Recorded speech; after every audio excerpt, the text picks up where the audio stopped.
This will work like this. I'll wrap this loop around it here.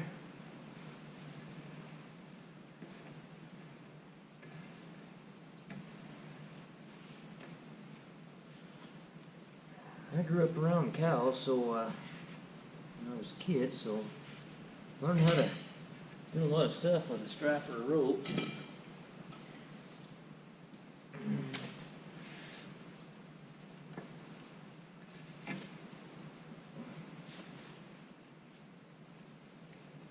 Let's get our crane over here.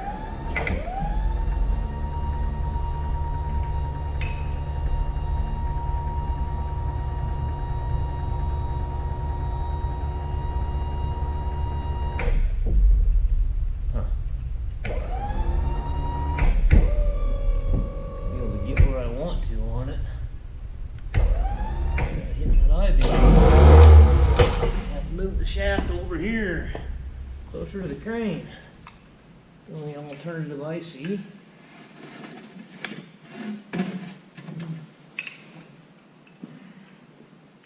Alright, that's a little better.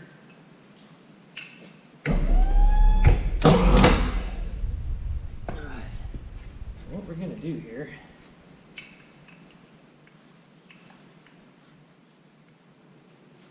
I got that loop, we'll just kind of use that loop as a half hitch.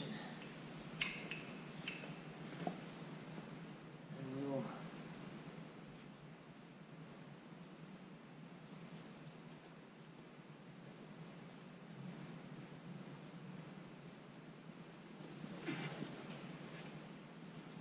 yeah, it'd be nice to get it done too, for getting paid.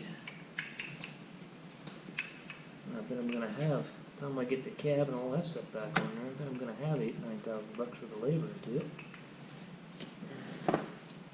Definitely earned my money on this one.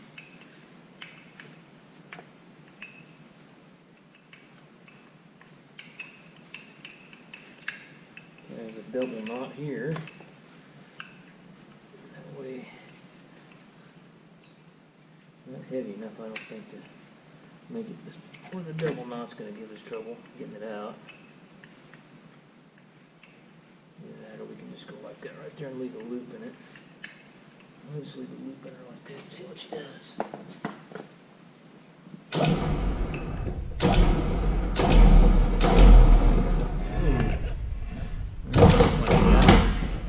Gotta resituate a little bit here. I know what to do.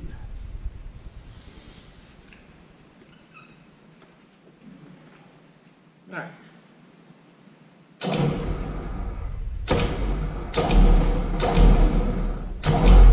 Alright, that set it up a little better.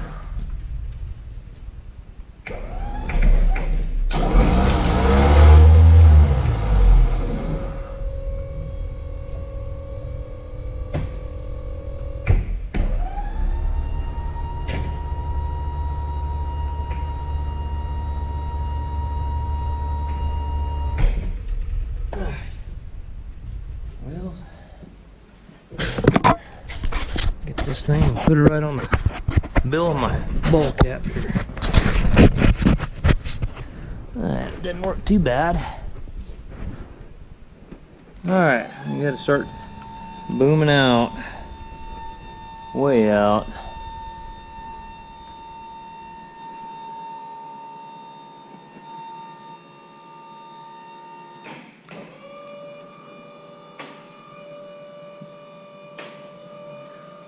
Yeah, I still got an 8300.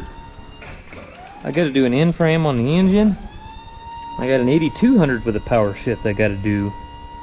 I need to get this sumbitch done.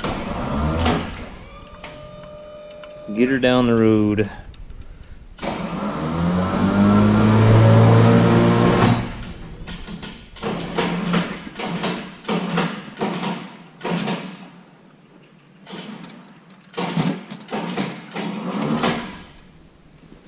Alright, one shaft is in her.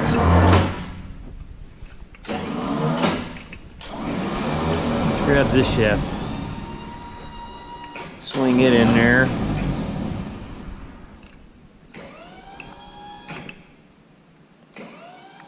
I hope I get to do another one of these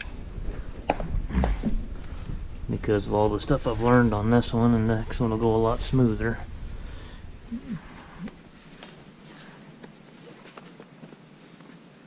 Alright, now if I can figure out what I got going on here. Alright.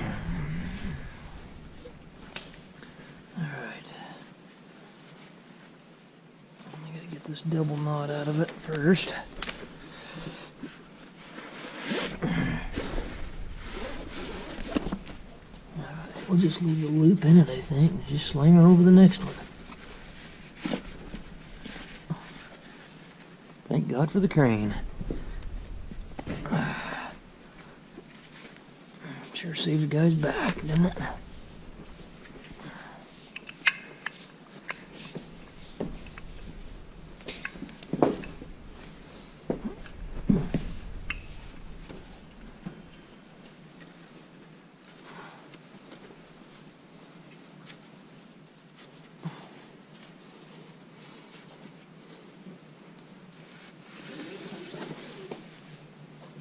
All right.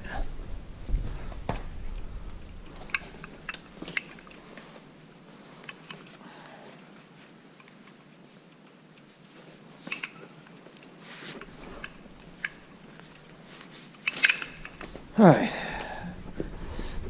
let's get after it.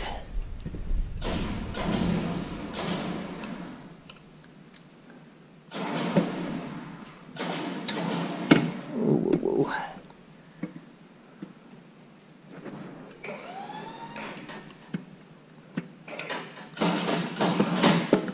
This one's gonna be a little bit tricky getting her in there. We'll get her though.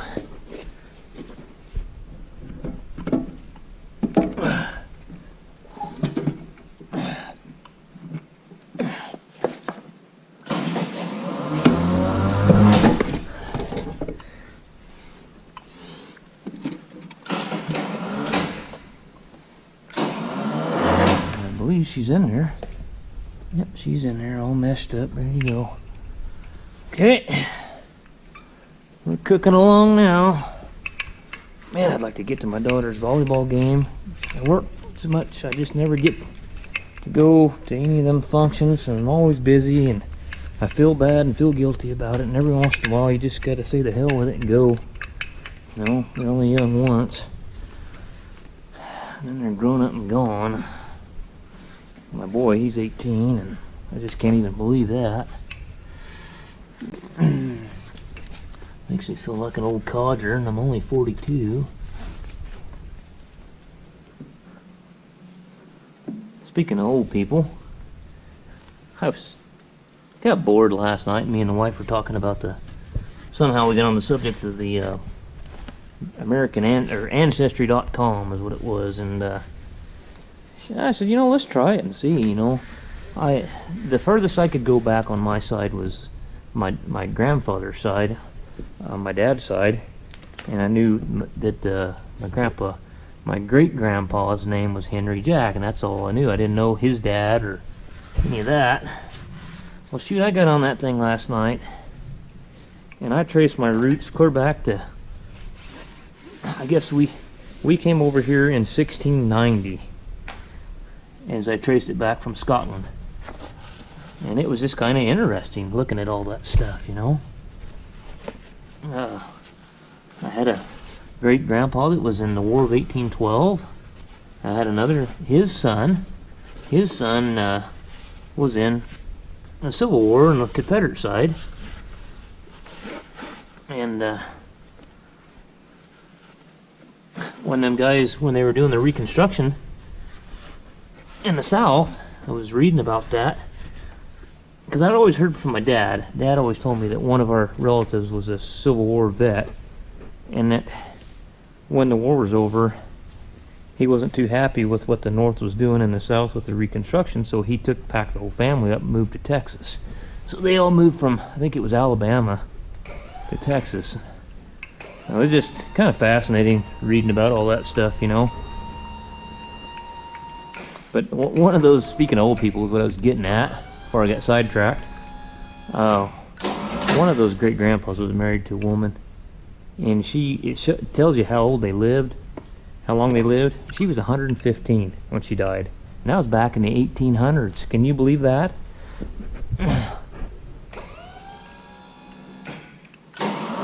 Without all our modern, with all our modern medicine and technology, and unbelievable. Okay, so I was going to do something different on this one.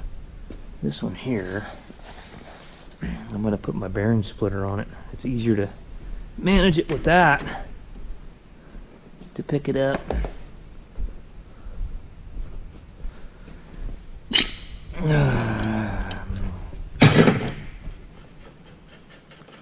Yeah, it's just a neat deal.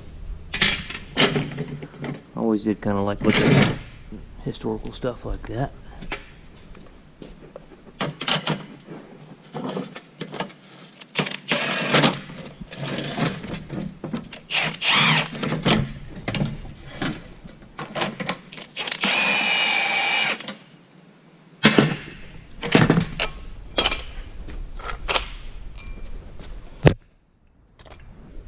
Oh, come on. I just need a little more. Get her on there.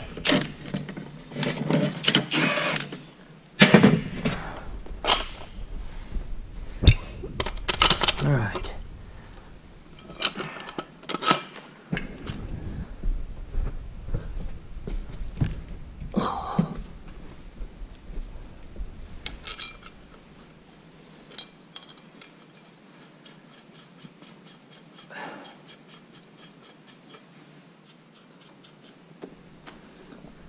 Yeah, that thing's kind of neat. You can actually look up and find their tombstone pictures and all kinds of shit on there. It's kind of neat.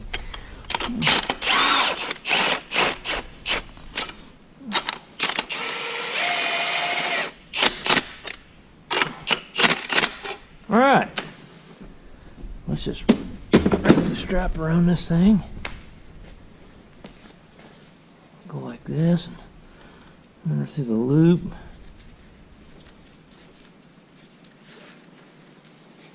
The strap's pretty damn handy.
Let's get this strap tied up here where it ain't interfering with everything.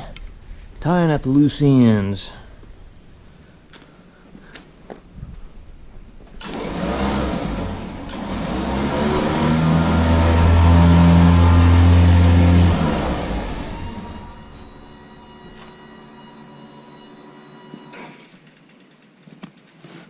Oh, that slipped a little bit on me. I don't like that. Get down.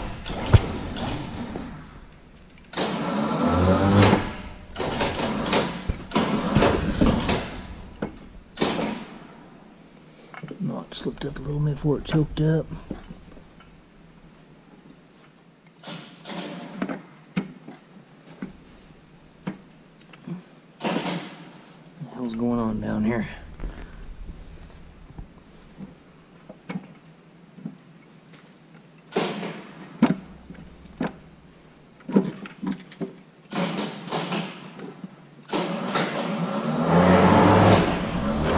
Wasn't splining up with our gears, getting mesh teeth.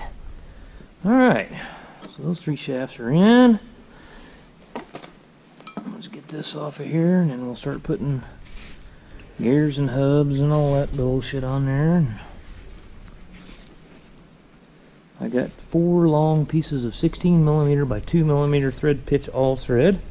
We're going to stick in the corners here for guide studs when we put the case half on. And what the hell? That should keep us from, I don't want to tear one of these seal rings. They go together with it, so.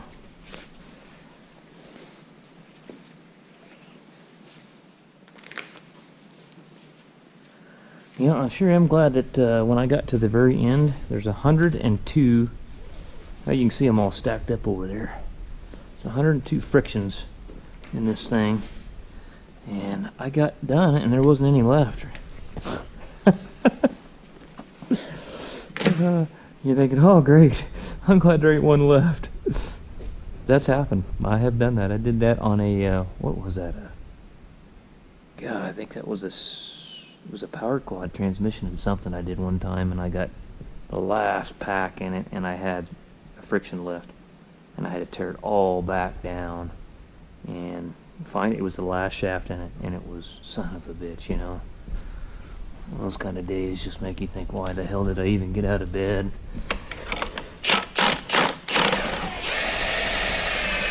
This stuff here, you gotta really pay attention or it can really bite you.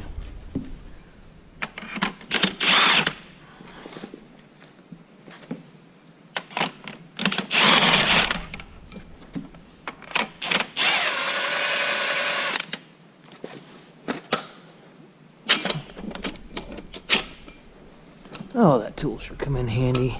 So did that one. I had to paint them bastards green. Okay.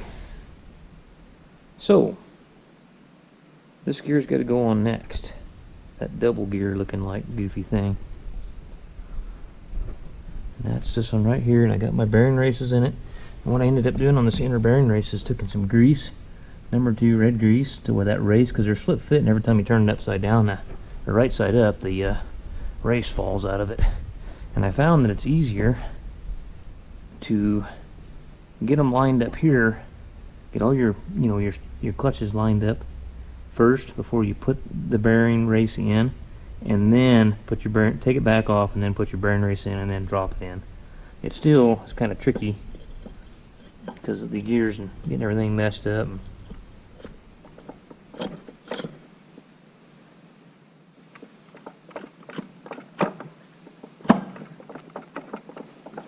Like a glove, son of a gun, that sucker went right on there. That's not supposed to work like that. Okay, so now we put this gear on. Same old song and dance.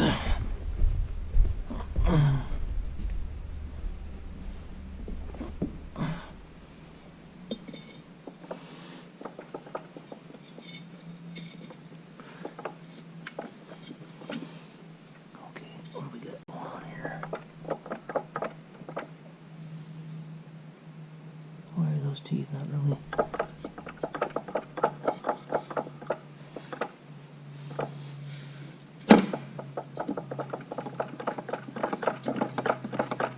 Okay, what do we got going here?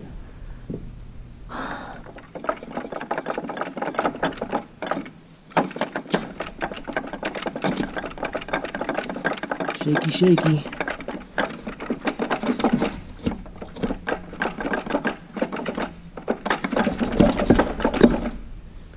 Alright.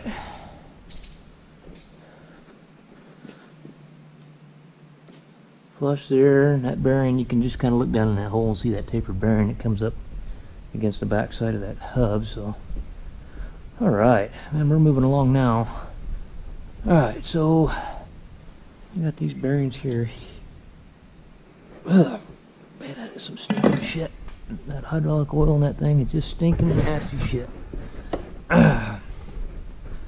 My wife, it's kind of funny when I come home with 90 weight. She doesn't know what the gear weights are, and it's funny.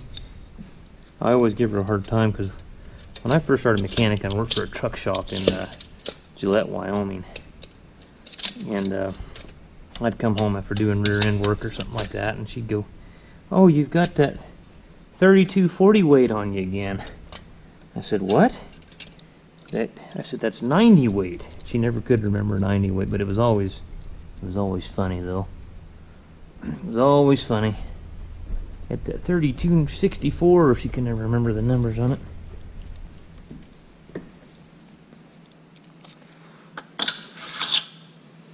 Alright.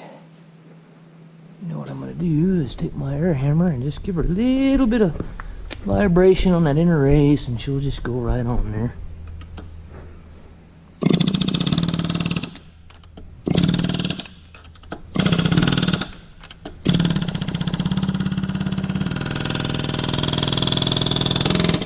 Nice and easy, no problem. Okay, let's get the other one on there. What did I do with the pair of pliers I had? Then we'll start sticking range clutches in it.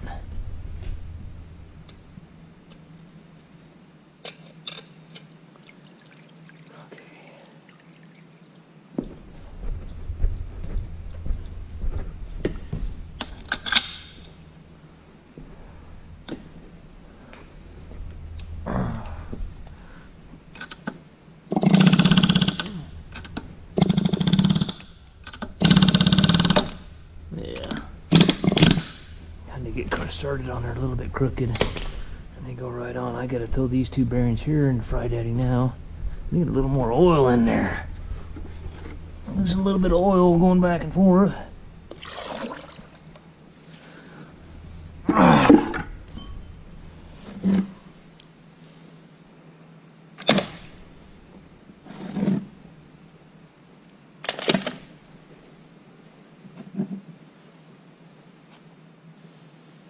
See, that thing ought to be kicking on. So it's going to take a bit, but I don't have to wait on this to do the next. I can keep moving along here. So clutch pack G, or shaft G, is going to be that one on the bench over there. Oh, what I wanted to show you guys, I didn't show a lot on that range clutch because the only difference is there's 14 steel plates and 14 frictions. And then this bearing. Okay, if you notice this bearing, it's open on one side. It's got the seal on the other. The seal goes down towards the clutch return springs. That's the only thing different about it. And the clutch return springs, instead of having 6, they've got 8. So it's kind of a little bit different animal. And let's see, one more thing that's different. This O-ring right here. So let's see if we can get this O-ring.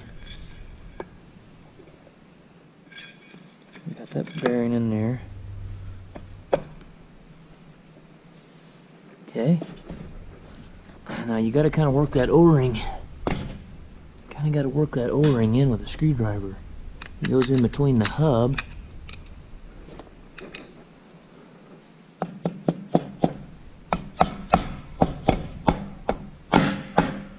She's in there, alright. And then we got to get just a regular old roller bearing and stick on top of that.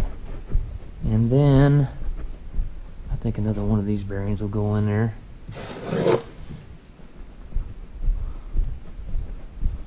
Yeah. This one will go on, and then we'll have to get this one in the Fry Daddy and get her heated up, and then it goes on. That's what this is so time consuming about this transmission, is the bearings. I mean, just unbelievable.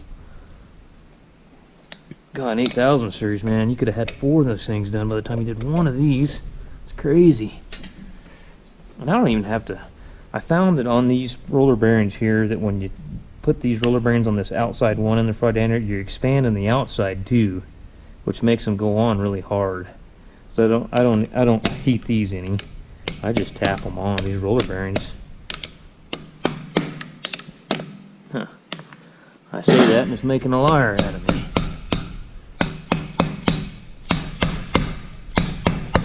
You just kind of, shoot, they don't go in that hard really.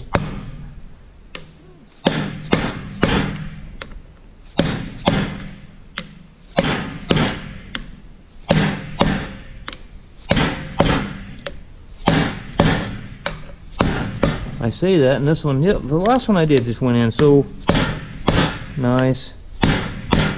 This one here course, when I'm recording now, it's gonna make me look like an idiot.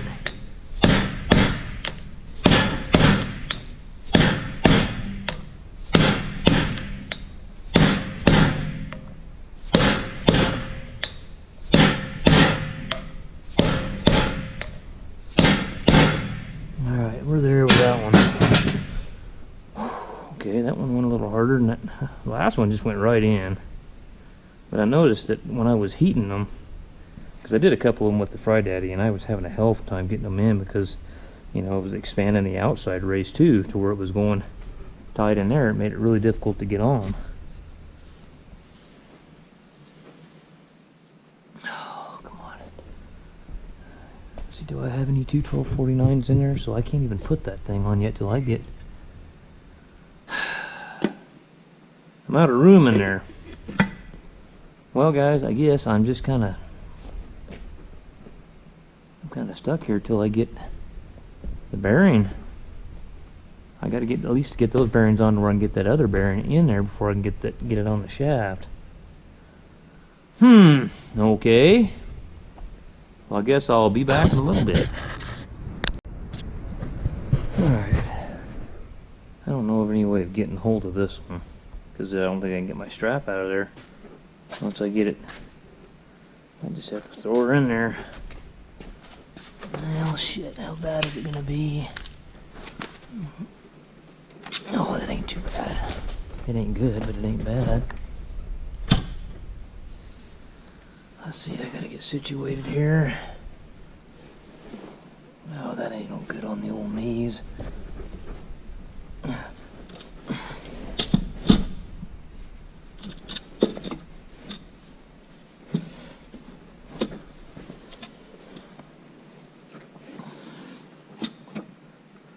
Oh, good way to lose a finger. Whew. Now, I remember picking that sucker up by hand and taking it out of there. How am I going to get that past that gear there? Put all that shit back in there. Then I'm going to have to put that input shaft in there before I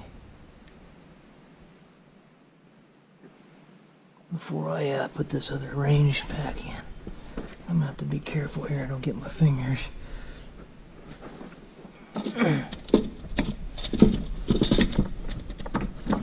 Damn, I pulled that thing out of there. Pretty sure before I pulled that one out. No, I did. Maybe I didn't. Maybe that one went in next and then that one came out. I'm kind of thinking so. Yeah, shit. Can't remember shit anymore. Okay, let me get... Alright. Damn it.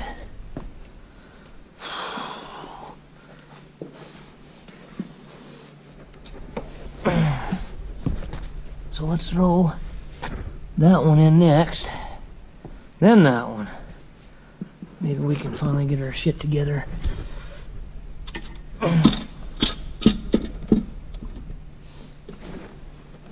Watch my fucking fingers. Okay. Shit. Now let's try this one here.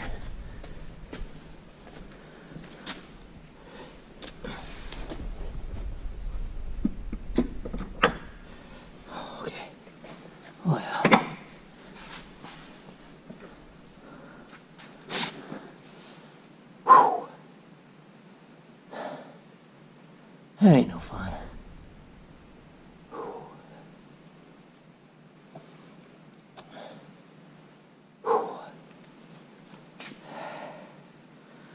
Alright guys, I gotta get that bearing off that shaft and get all that straightened out. Alright guys, so as you can see we've got all the shafts, all the bearings. I got guide studs here. 16mm by 2mm thread pitch guide studs made for it. I'm gonna get something, and I gotta get this case. I'm gonna lift it up on this end here it's not quite set and square, and I've got that rigged, this half of the case rigged to where I picked it up and it's really level. So I mean, the biggest fear and the biggest concern of doing this is these ceiling rings. All these ceiling rings, when you go back together, I mean, it's just got to be perfect. I mean, you just don't want to cut a ceiling ring. I mean, that can just really make things really awful for you. Because you would notice it as soon as you, I mean, I'm not going to drive the thing as soon as I put it in and get it started. I mean, the first thing I'm going to do is do an element leak check, you know, and make sure everything's pressurizing up good before I take off driving this thing, before I stick it in gear. So, you know, if it fails an element test on a lube check, hey, stop it, pull it back out. I mean, figure out what went wrong. I mean, it might cost you some labor and time, but a guy don't need to be screwing up another clutch pack and having to buy all that. And so we're going to try to do our very best we possibly can here's some of the old ceiling rings. These ceiling rings, you know, if you look at the John Deere servicing manual, it tells you to take the ends. They're not scarf cut or anything like it, but kind of double them over and go past their meeting points and hold them that way, and then put them on and see, you know, most of the time once you get them on the grooves on the shaft, they'll come back together. What a guy wants to do is go around and make sure that he doesn't have any gaps like that in them, you know, and then he pull them back off, and then, you know, collapse them back again until they get kind of a memory to them to where they'll stay there. So I'm going to get this case leveled out the best that I can, and kind of shim it up back here, and then we'll go from there. I'll be back in a bit. Well, here we go.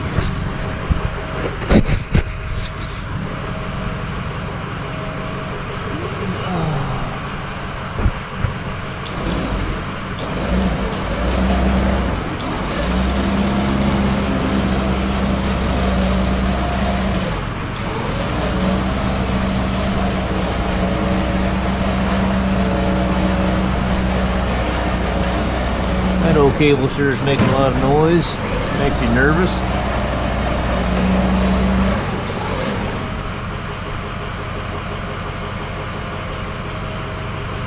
Well, this thing here, this case half must weigh 1,200, 1,300 pounds. It's a big old chunk of iron.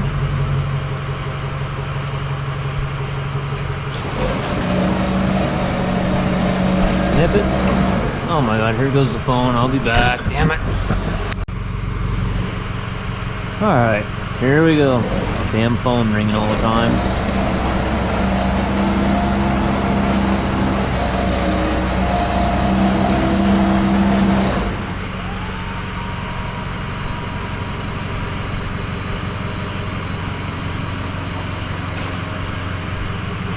Okay.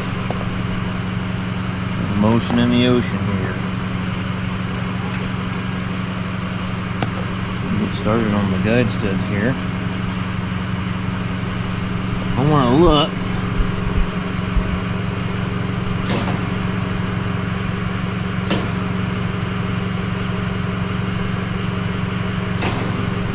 We'll get started on that one.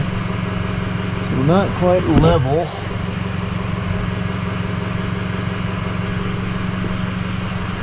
Quiet, pretty damn close.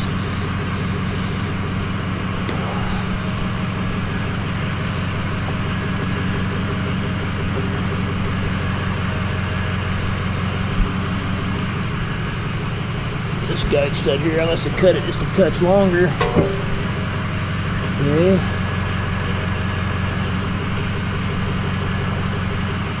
Now, hanging up on here.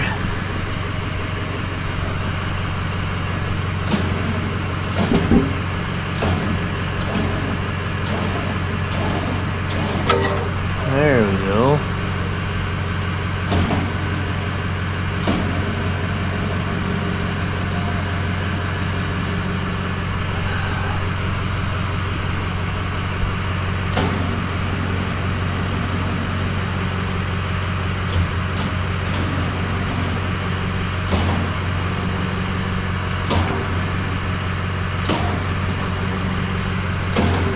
so damn heavy that, I mean, you wouldn't even feel it if you cut a sealing ring. You wouldn't even feel it.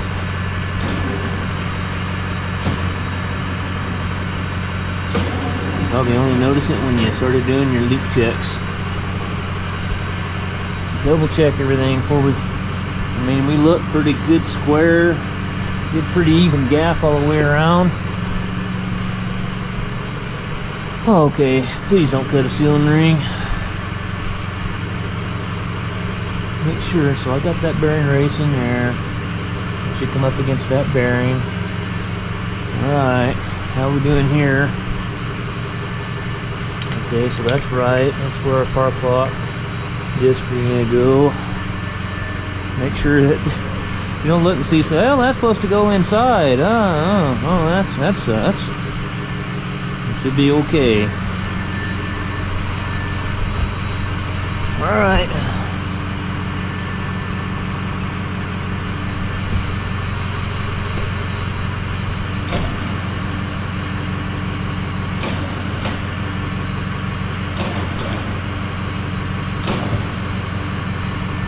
Well, there we are, guys.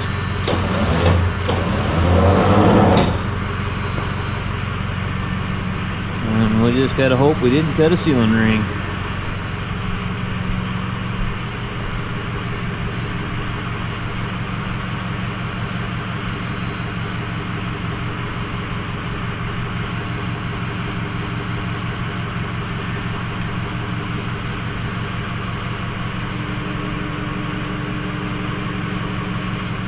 Torque all these down. They're torqued down to 100 and look again, I think 160 foot-pounds.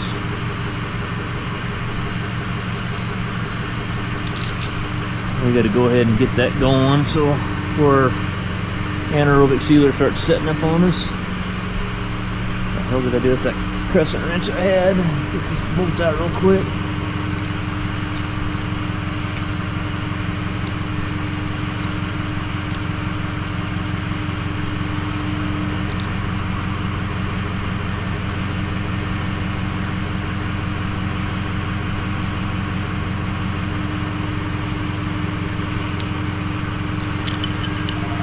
Goddamn phone. Hello.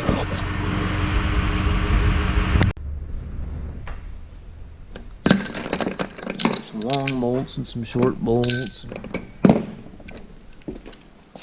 Long ones are obviously going to go in the stepped up portion of the case.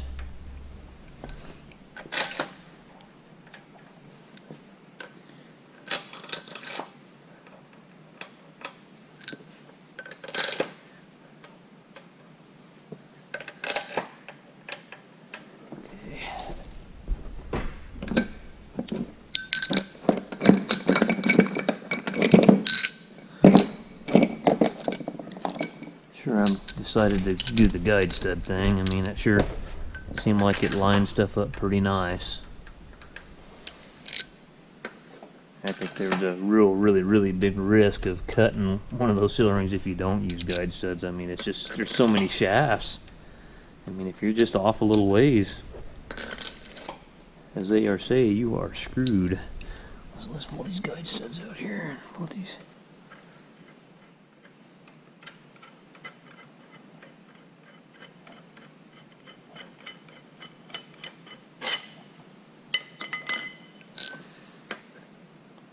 I don't know if there's a way a guy could air check these things, or sure would be nice if you could air check them.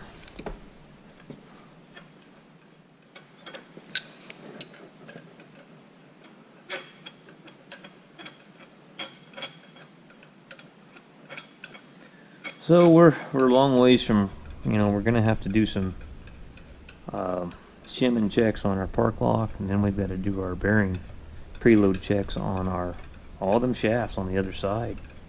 So we still got a ways to go, guys. This transmission is one labor intensive SOB, man.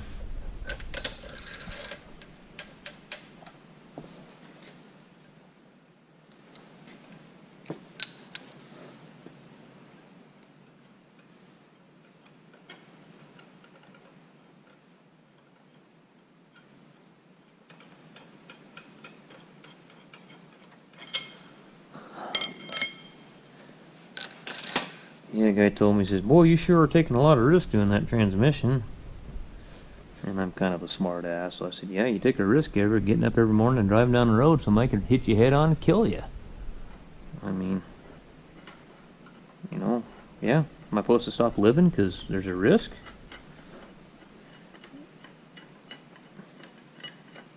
Well, another thing is if you don't ever tear anything,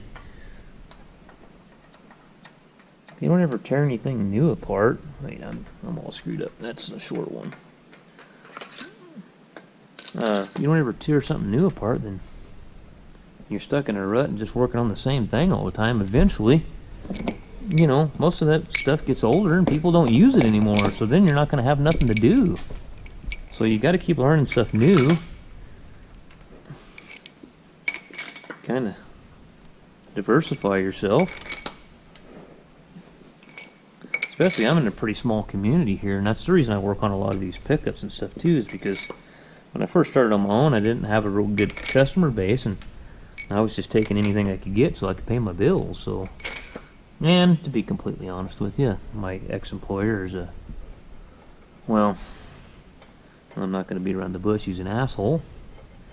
And when I quit, after I worked for him for 13 years, and he told me in his arrogant way that I'd only last a year and I'd be back looking for a job. So anything I can do to prevent that from happening, I will do it.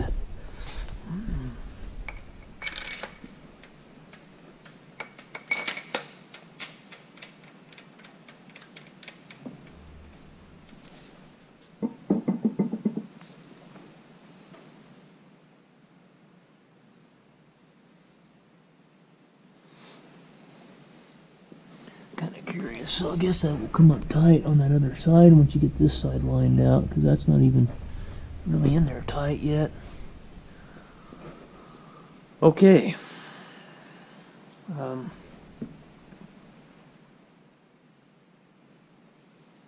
Yeah, that stub shaft goes in there. Where is that stub shaft at? Where the hell is that thing? Oh, a snake, it would have bit me.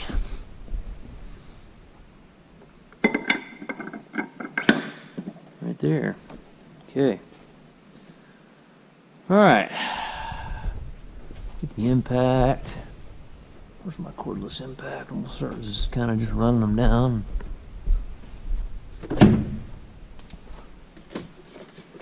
They're 24 millimeter, I think.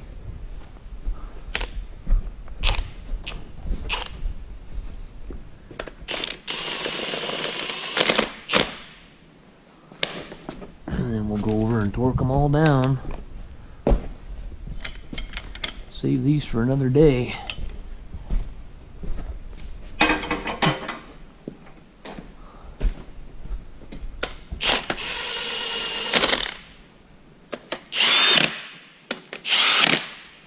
Tighten some up on this side here now.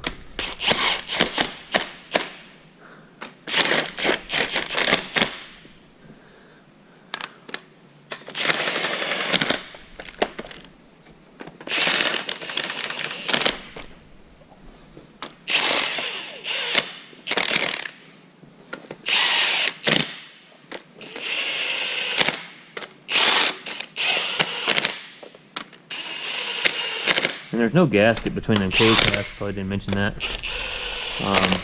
Everything that's in the last, I don't know, probably 15 years, I'm guessing, 20 years.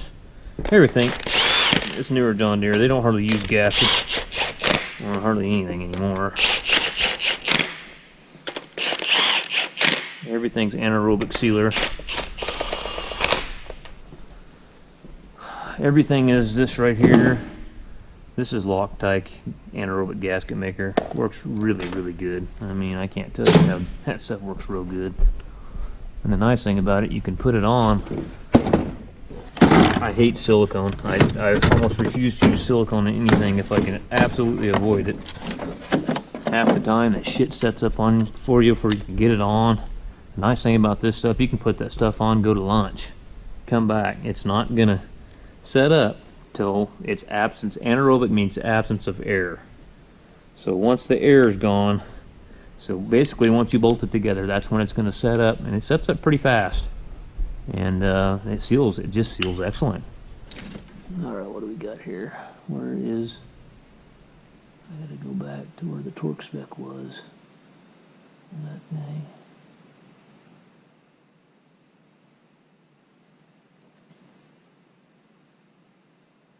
$159 foot-pounds.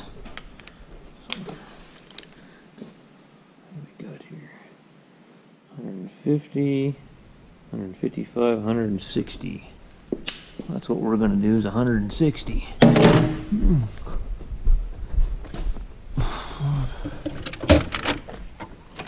Extension here. And then we'll walk 100 miles around this thing, go side to side.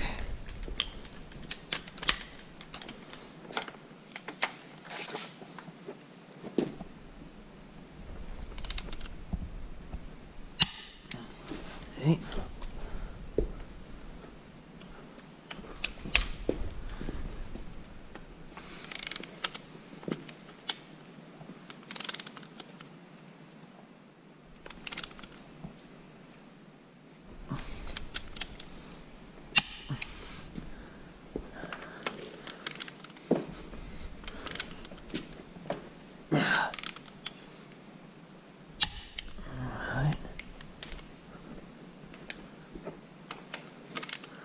Got this one, I'm pretty sure.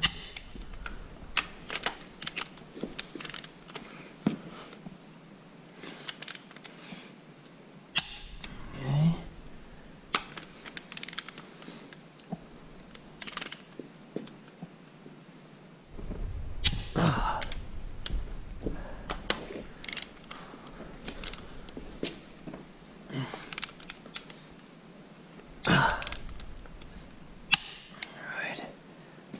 I think I'll go down here now.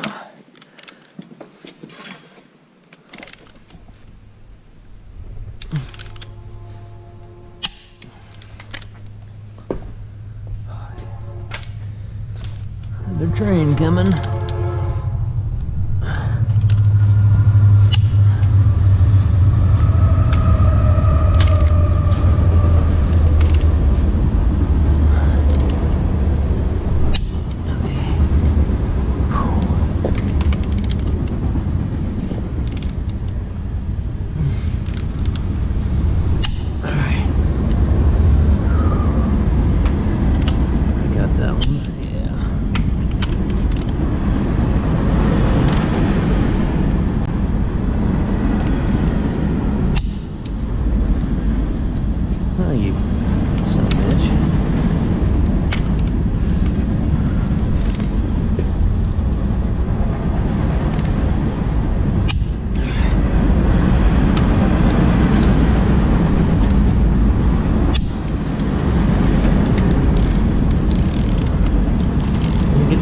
Down all the way.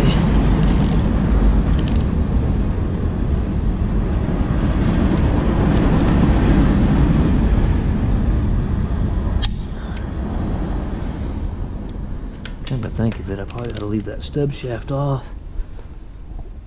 I'm gonna have to flip it over to work on the other side. It's just gonna fall out of there, so I still gotta put that big pump drive gear, but I'm gonna stick it.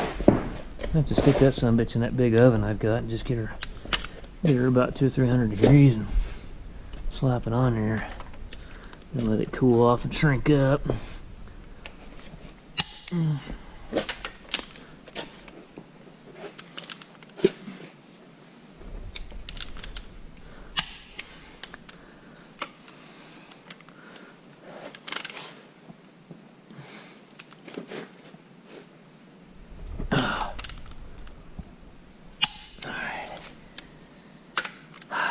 Let's go with these two.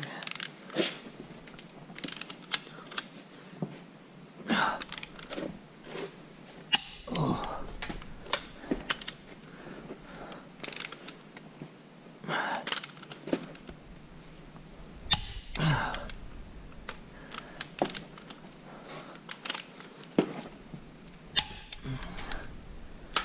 pretty sure I got this little, well, no I didn't, see, I'm glad I checked it. Thought I got it already. I know I got that one because I remember that fitting was right there in the way. Leave that there so I don't forget to tighten it.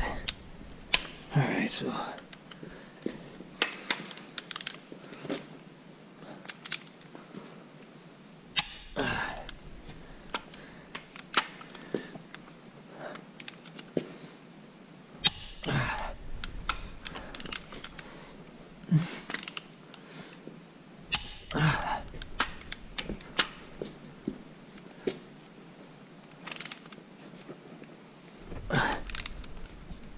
alright.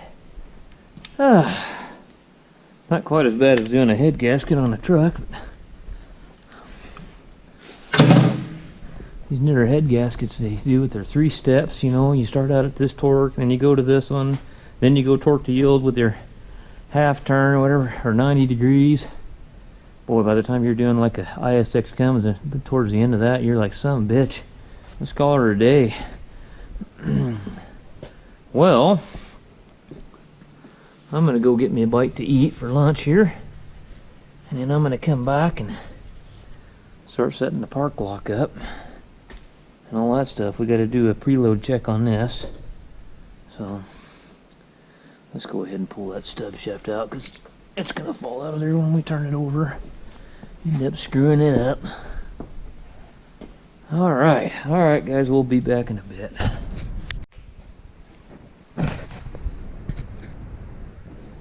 Alright guys, okay, what you want to do is take your park brake, don't put any of the park brake disc, any of that guts inside of it, just put your park brake housing on. And what you got to do here is then put your bolt on. You want to turn this whole thing over, make 2 revolutions according to the service manual, make 2 revolutions with the output shaft, and then when you do this you want to tighten them real evenly and go to 25 inch-pounds. See, these are numbered, and go in sequence in inch-pounds. So I went to 25 inch-pounds, and you're supposed to stick a feeler gauge in 4 different spots at 90 degrees. So stick one here, you know, and one here, and one here. And then you're supposed to add all 4 numbers together, because it doesn't suck down evenly. And you add 4 numbers together, and you divide it by 4, and what you're supposed to do is measure your shim pack, and you're supposed to go 3 thousandths over what your number is. So I got 47 thousandths, and this is the original shim pack that was in there. This shim, the big thick one here, is 35 thousandths.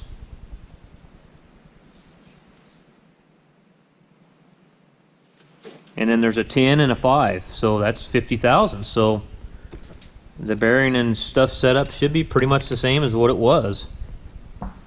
So now we got that out of the way. Now we pull this park brake housing back off, and then we can put all our park brake internals back in it.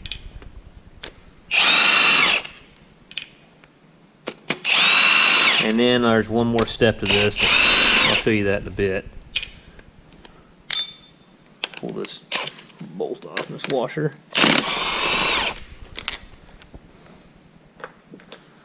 Get a screwdriver here and just pop this back off here real quick.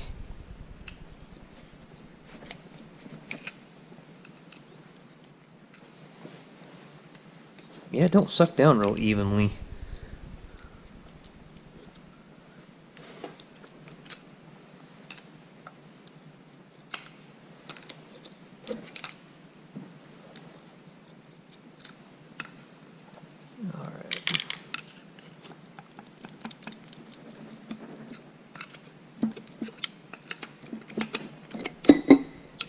Alright, so kind of a heavy son of a gun. Alright.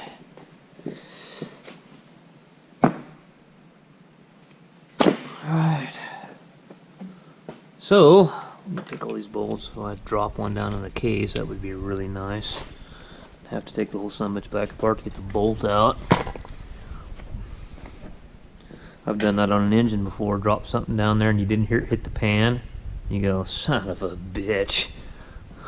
Had to take the cylinder head back off, and we found it. It was laying up inside the kind of one of the little nooks and crannies back in there.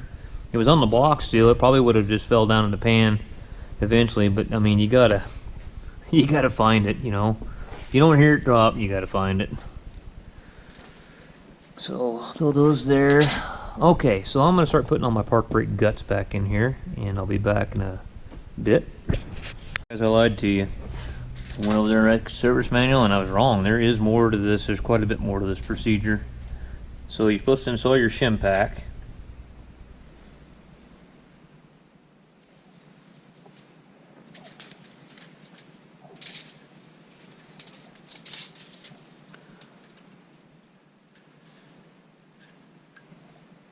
Install your shim pack, and that ain't gonna work. I gotta turn it down, swap it around 180 degrees.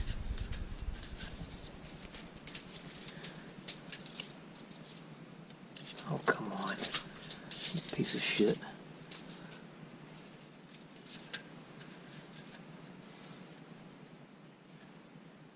This kind of stuff here is critical stuff that, I mean, can make or break you on one of these transmission jobs if you don't get it set up right. And you get a bearing too tight or something and break an output shaft, or, I mean, you just don't want to do it. Everything that book says, do it. Okay. So now we'll put our park brake housing back on. You got a nipple here. Where's that nipple at? Oh, it stayed in the case this time. Last time it stayed in here, so.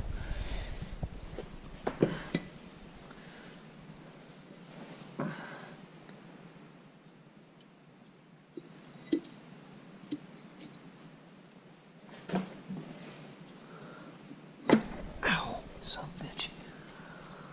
Just get the old line-up bar here and line the holes up.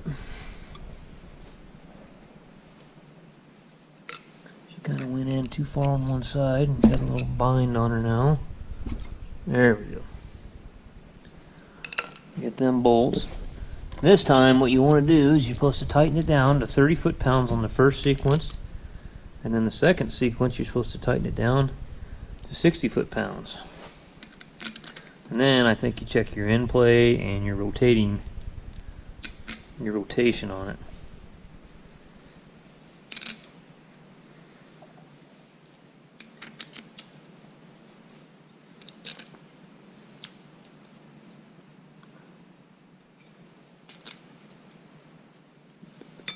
Put that big bolt and washer back on there.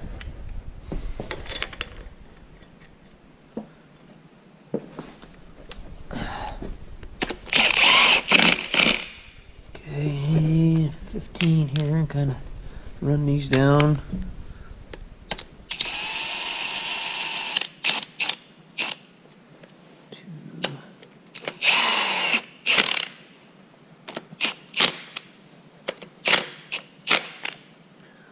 Where's number 3 at?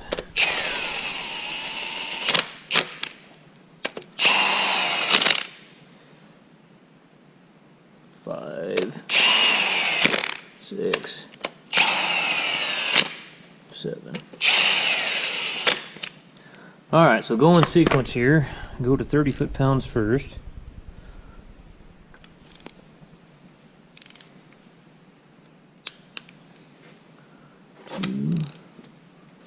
And you just go back over it again at 60. Where the hell's number 3 at?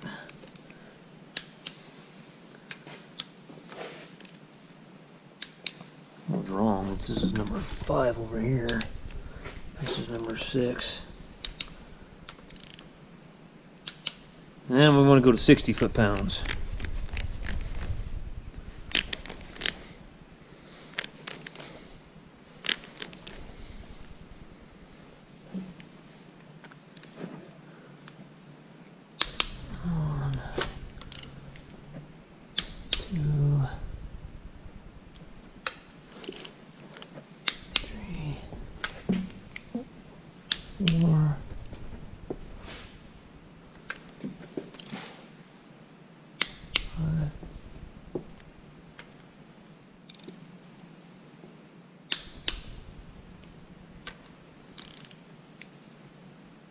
7.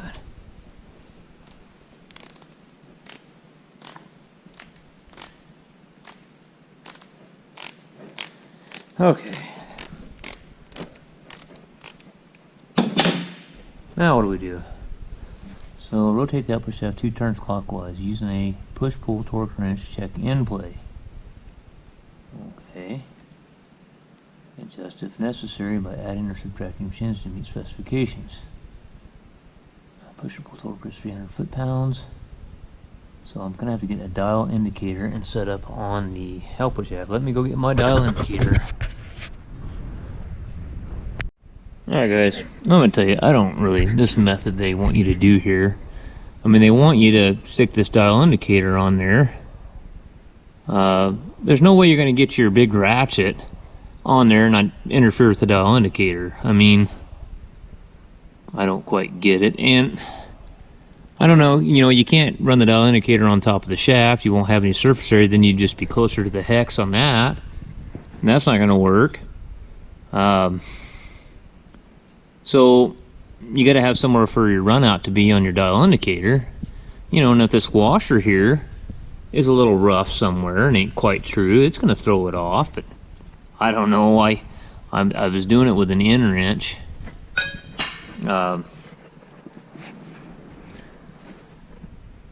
Is what I was doing there. Let's see if I can put this on my hat where you can see it. And I was getting about 4 thousandths, 5 thousandths, and the spec is supposed to be 1 to 4, but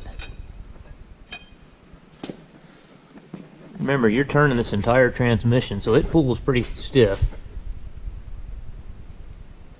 Got about 2 thousandths there.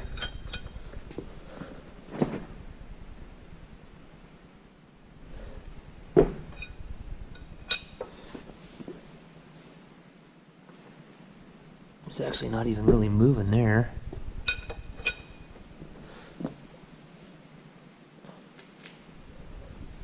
About 2 thousandths is what I'm getting. I'm just wondering if you can stick like a tire bar or something up here and actually check in play, up and down, you know, that's in play.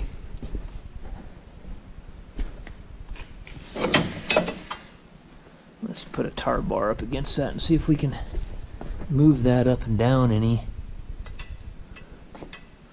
Let's see if I can find a spot here to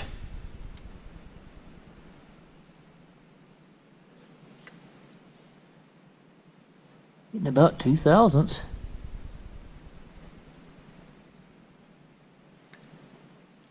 Okay, so I think good to go.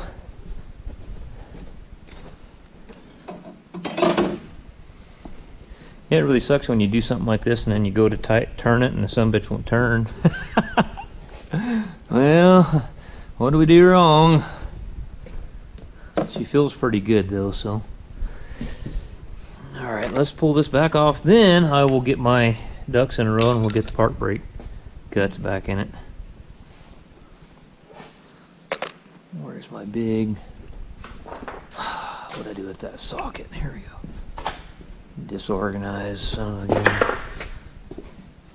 Every time I get started on this, somebody else comes in the shop. My pickup's got an oil leak. You know, when you're into a big project like this and you try to be nice to your customers, but deep inside you're going, I don't want to work on your damn pickup right now. Can't you see what I'm doing here? But can't say that to your customer. You got to treat everybody right. Look, man, I'm really busy with this project here that could send me to bankruptcy court, so I got to make sure it's right. I need to concentrate. So I'll get you when I get this thing done. We'll get all the pickups. We'll get them all lined out. Everybody will be happy.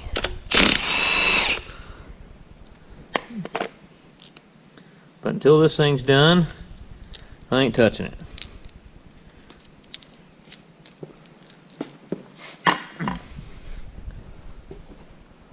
Okay, here we go. Let's see.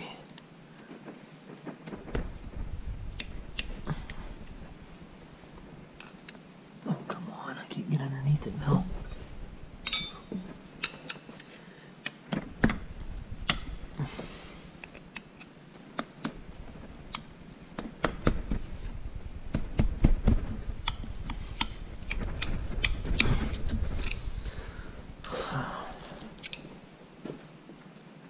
So basically, the shim cat pack, you know, they had in there was right to begin with, and you know, it's good to check it. You know, maybe somebody that was making the bearing that day made that inner race a little bit thicker or something on you and screwed you, you know.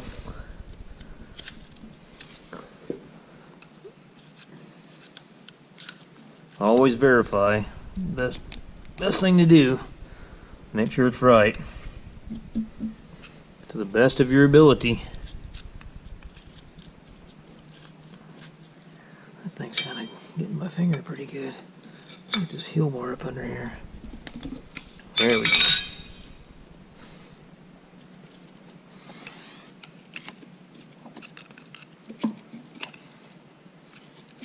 It's kind of a pain in the ass to get off of there. There we go.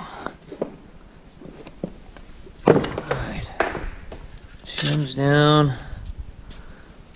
Alright, I'll be back.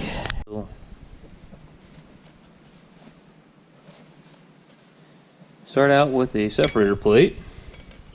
And I didn't change these. I mean, you hardly ever see a park brake disc worn out unless you're driving the damn thing in park. You know, they just stop.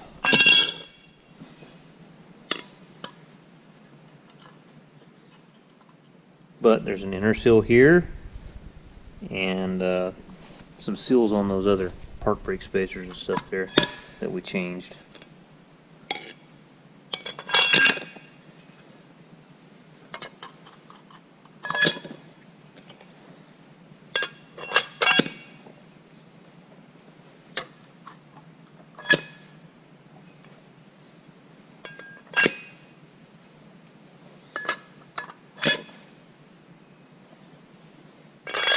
And this is something, actually, if it does fail, you can do it in the tractor.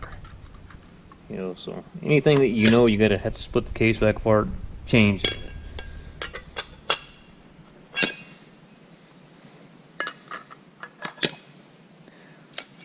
They've got another tractor just like this, except it's got a wide swing drawbar. And last year, the owner calls me. And he says, I got a question for you. And I said, yeah?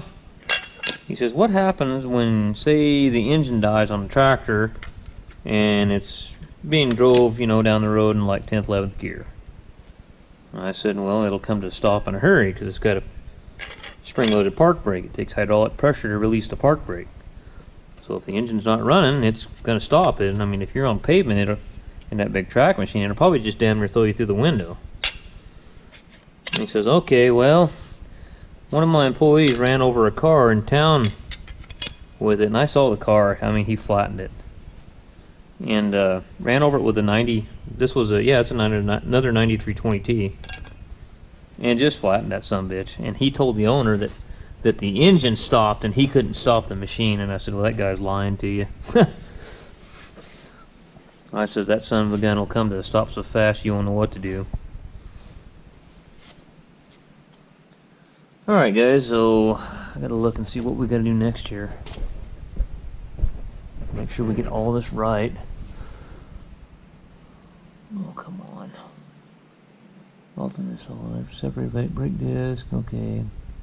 Internal seal, already put that in there. Internal seal ring, A, saw a new seal ring, A, housing. Brake paste spacer, seal ring, I already got that one in. Yeah, there's an inner and outer, I thought. Did I change that? No, I changed that inner one. That's the one I changed right there. Okay. Install new seal ring A, new brake spacer, install brake spacer A.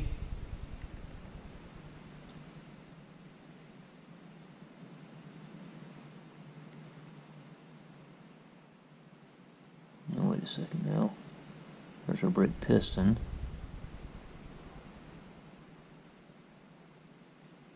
Okay, install a new seal ring A into brake spacer. Install brake spacer A.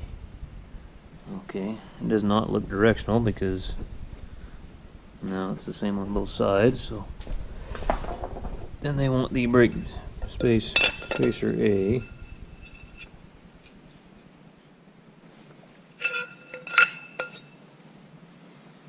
Yeah, just make sure I don't tear that seal down there.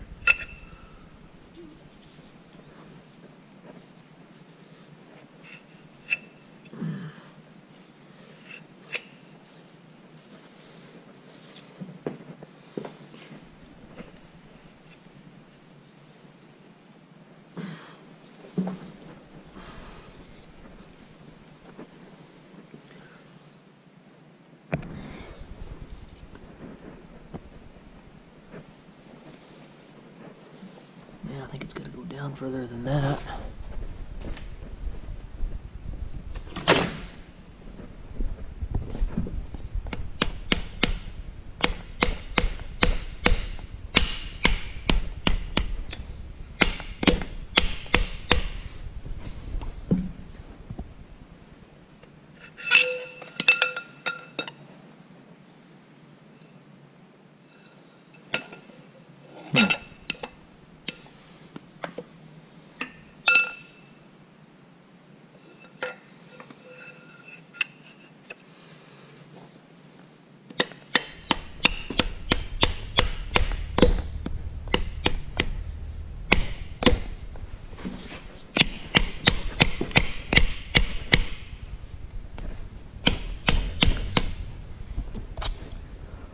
That's tight. It's a tight seal. I think I got her though. So now we're going to put our part brake piston in. Got the part brake spacer in. So just so you can see for yourself, get it started in there.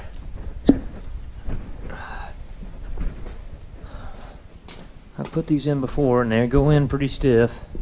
So just so you can see for yourself, pull this off my hat so you can see. That's what the service manual says. You beat it in there. So for somebody says, "Oh, I can't believe he's beating on that piston," well, that's the way you do it.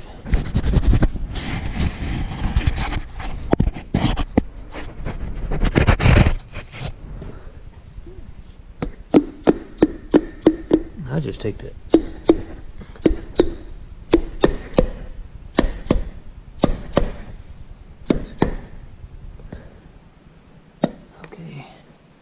I need my other hammer though.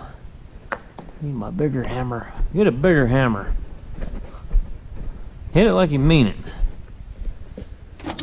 Where's my good snap-on hammer at? And we'll just put the handle of that other hammer down in there and smack her down in there where she goes.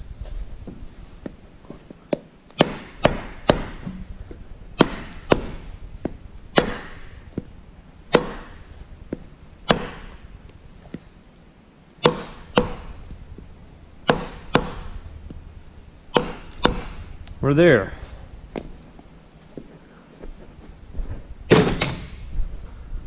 All right.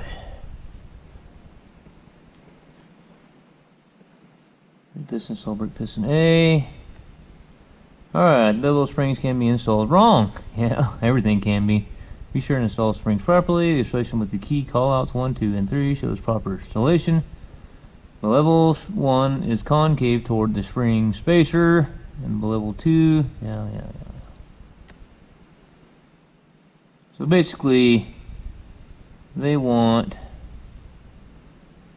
Why do they have a straight line there? I don't quite get that. So they want you to go. What do I do with those?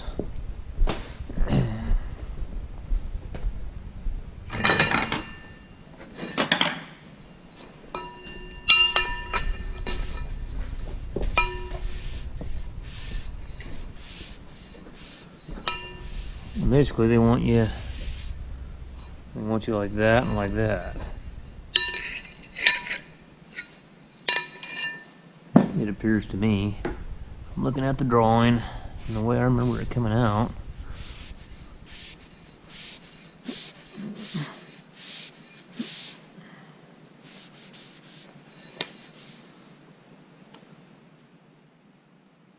What's number 2? Spring spacer. Okay, that goes in between them.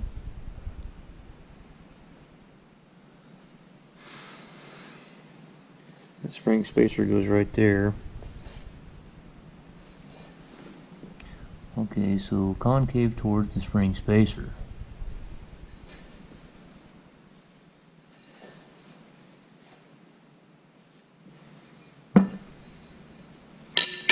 So, looks like to me it's got to go like that. Yeah. So, let's get the spring spacer too. So the first one, go it in there like that. And here's your spring spacer. It'll go around there. And then your other one will be directly the opposite. Just like so. Alright.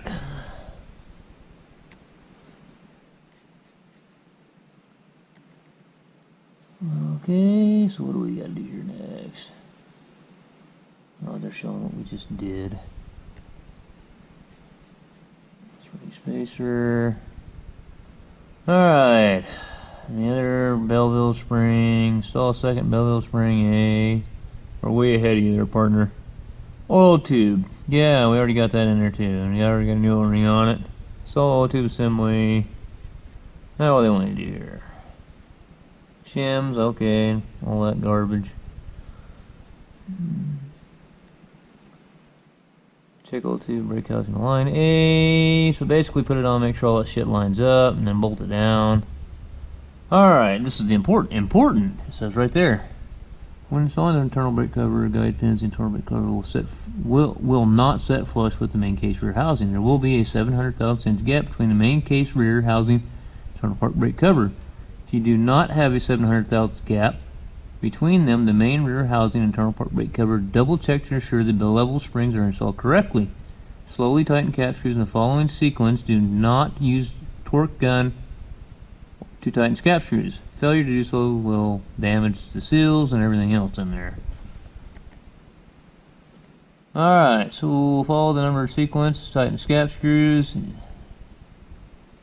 30 and 60 again. Then you put the yoke on it, so. Alright, let's put our shims on there.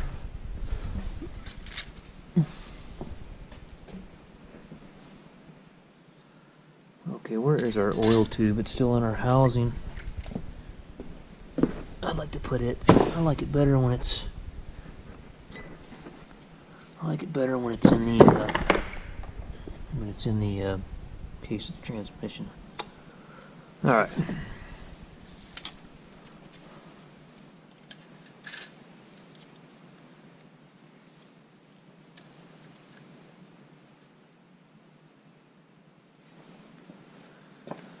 Alright, let's go on this now. Where is, you can kind of see your little, this lip on it here where that oil feed is.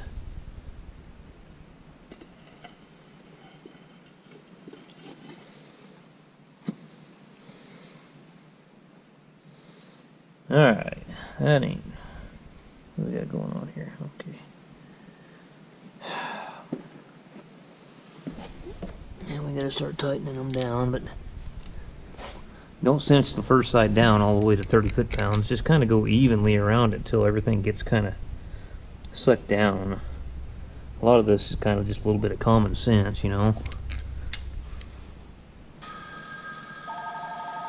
Well, hold on, I gotta get that.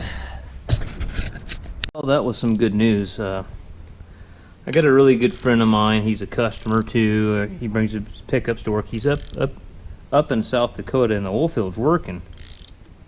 And his ex-girlfriend that was from up in Oregon, I mean, she was a real dirty, rotten scoundrel is what she was. This gal is something wrong with her. She's pressed like rape charges on like 5 different guys, you know, just for money. You know, just so she can get money or get them in trouble. She's just demented, you know. And well, this buddy of mine, he bought her a stock trailer when he was going out with her, and bought her a it was a brand new Dodge with a 6.7 Power Stroke in it. Well, since she left him and she wasn't making the payments on it, well, you know, first of all, she promised to marry him and all this horse shit, you know, and she didn't follow through on any of that. And long story short, he finally gave up and just went to South Dakota because they got offered a good job up there. So he's been up there, and he called me and he says, "Yeah, I don't know what to do about this, you know, this pickup she's got." I said, "Let the bank repo it, man." He said, "Well, it'll ruin my credit." I said, "Well, you'll get your credit back." I said, "Either that, or you tell them to do, you want a voluntary repo for them to go get it, and tell them to bring it to you since you're the one This is the lien holder. Well, not the lien holder, but you're the one making the damn payments on it. You want the pickup.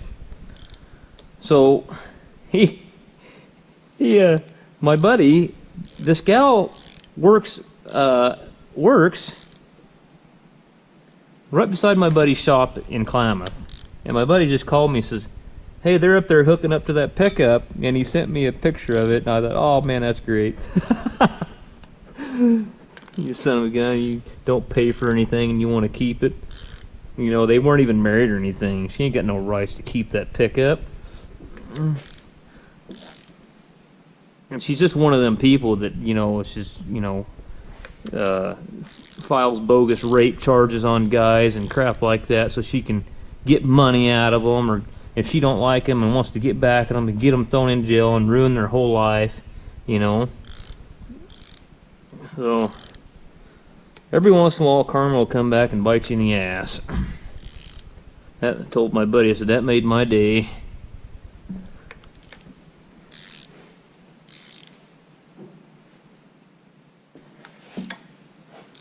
I'm just kind of going a little bit at a time here. I'm not going to get too carried away.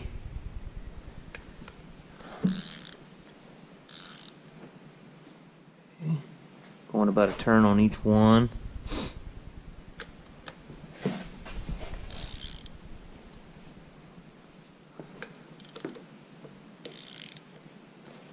Okay. Let's go another turn on, once we get where the bolt touches, go another turn on this one. 2,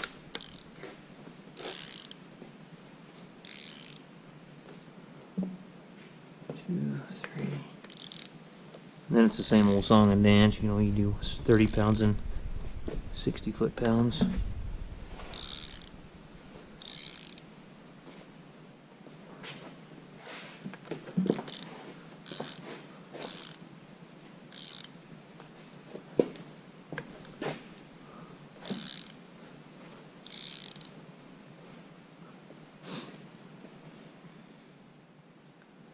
I just can't believe that somebody would, you know, and then that's not even half the story with her, some of the shit she pulled on that poor kid, you know, and he's just a kid. He's only 20, 21, 22 years old, just getting started out in life, you know, and she's just, boy, some of the stuff she's done, unreal. I don't know, I'd probably be in jail. I would have shot her for some of the stuff she did.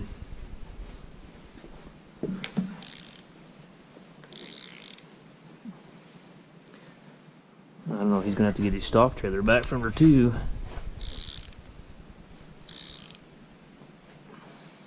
I got lucky, I married a good one.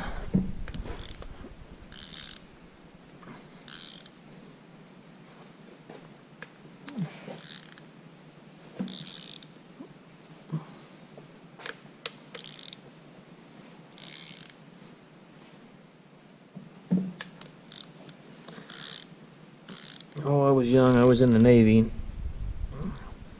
I had a couple that I went out with and when I was in the Navy that were, I was based up in Bangor, Washington on the peninsula, and submarine base, and I had a couple of crazies that I went out with too, but some of them city girls, they were, wow, loco.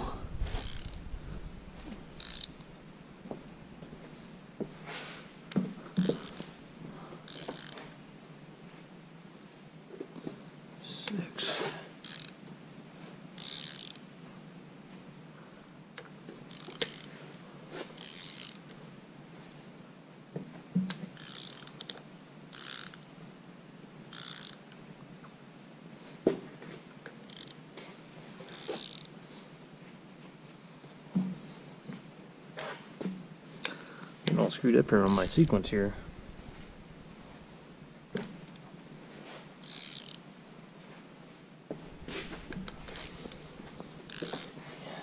But that seems to be a large part of the mentality of people these days, is they sure like to have something they can't afford or they don't want to pay for. And they want somebody else to pay for it for them, instead of getting off their dead ass and going to work and paying for their own shit. Everybody, it seems like, well, not everybody, but there's a lot of them that seem like they're entitled to something.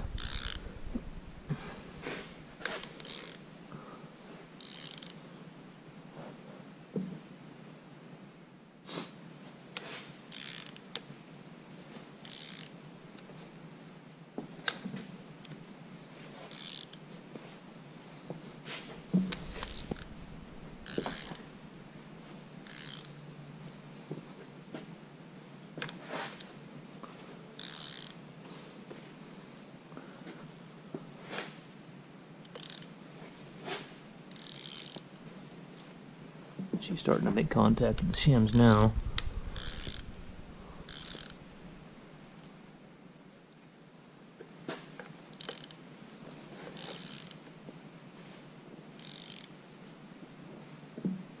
About time to get the torque wrench on it. Yeah.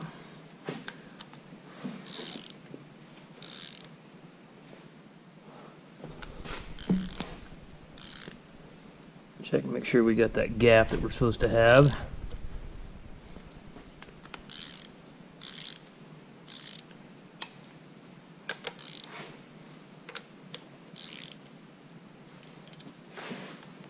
Yeah, looking all right here.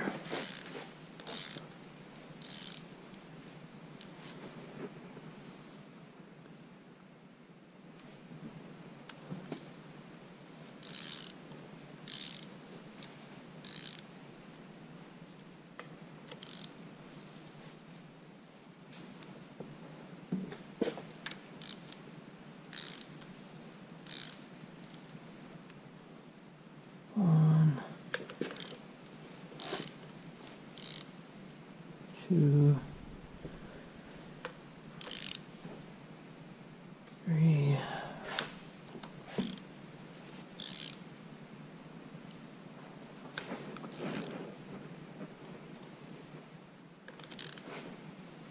six, seven. All right, let's torque it.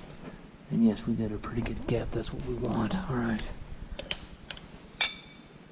Where did I do with my torque wrench? 30 and then 60.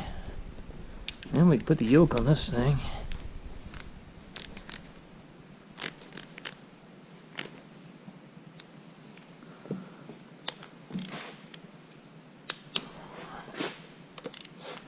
Two,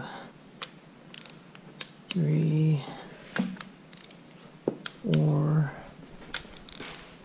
five, 6, 7. Go to 60 now.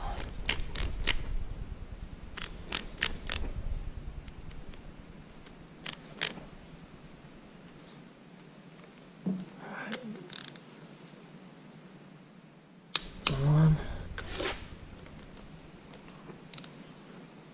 two, three, four, 5, 6, 7. All right. Sling the yoke on it.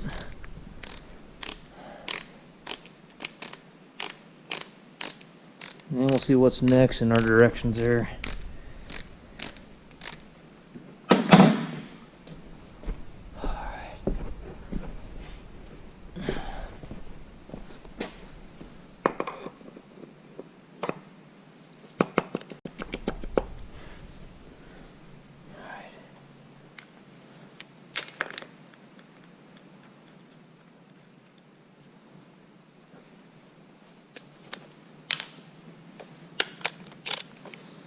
Now let's see here.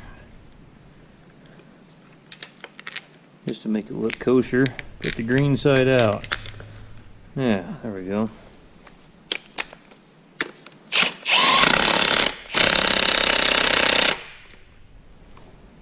Oh, I have to torque that thing down too. I don't want a damn yoke to come loose and tear the shit out of something, so what's the torque on that bolt?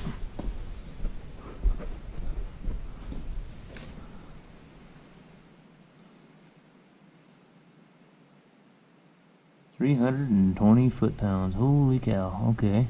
How are we going to hold it? How are we going to hold this thing still? How are we going to hold that still while we torque that? Where's my big torque wrench? 320 foot-pounds. I believe that transmission is going to roll a hell of a lot easier than that.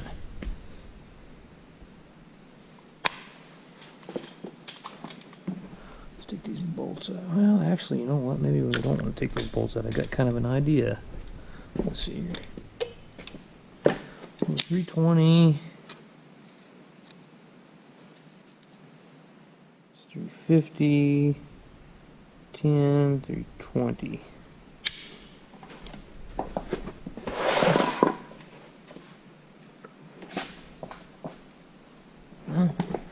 Actually, okay, got her.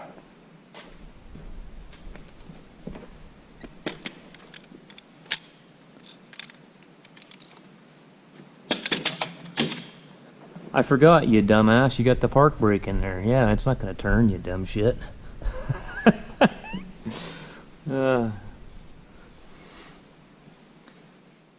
It's okay. Yeah, if it would have turned, then we would obviously had something wrong. Bearing adjustments to clutch.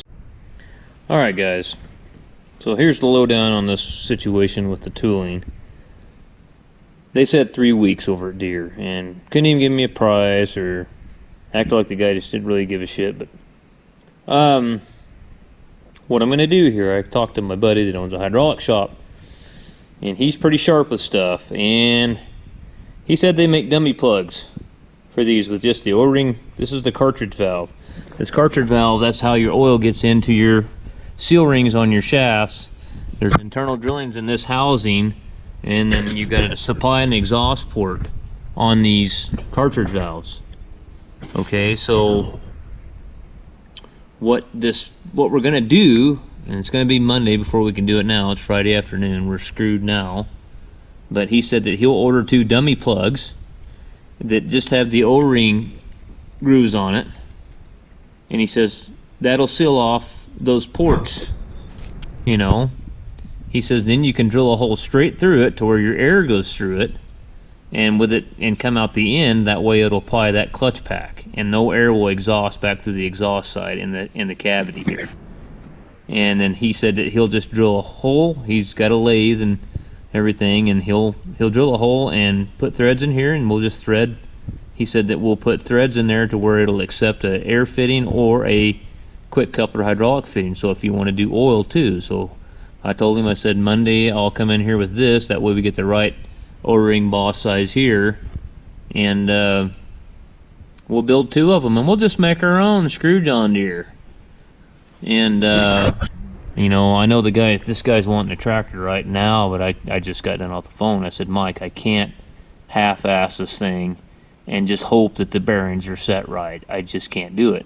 And on the other side, even if the bearings aren't set right, I'll have to, once we get this tool in, I'll show you. But there's end caps on this other side, on the input side of this transmission. There's end caps with shims on them for those shafts. So once you get this thing going and you check this, you know, that's how you do that. You'll rotate the shaft and check them that way. After you apply, you know, you'll try clutch B, and I think they wanted you to go to 2 right here.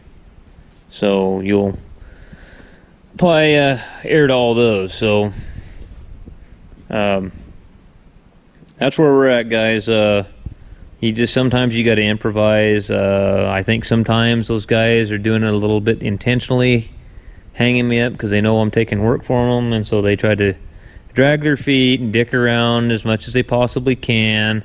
So I don't know, sometimes I think they do it to try to make you look bad in front of your customer, but they don't realize that they're just making themselves look bad, because all I'm going to do is tell the customer what they're doing, and he knows as well as he's been dealing with them for years. So but whatever it takes, I'm going to make this thing to where I know when it's done that it's right. It's, you know, we have to. I mean, this is a $38,000 transmission, you know, especially after, I don't know, I'm probably going to have 40 hours in just the transmission alone going through it. You know, 40 hours, that's a lot of wasted time if you didn't check it at the end. So, alright guys, so I'll be talking to you when we get these tooling made next week. Take care.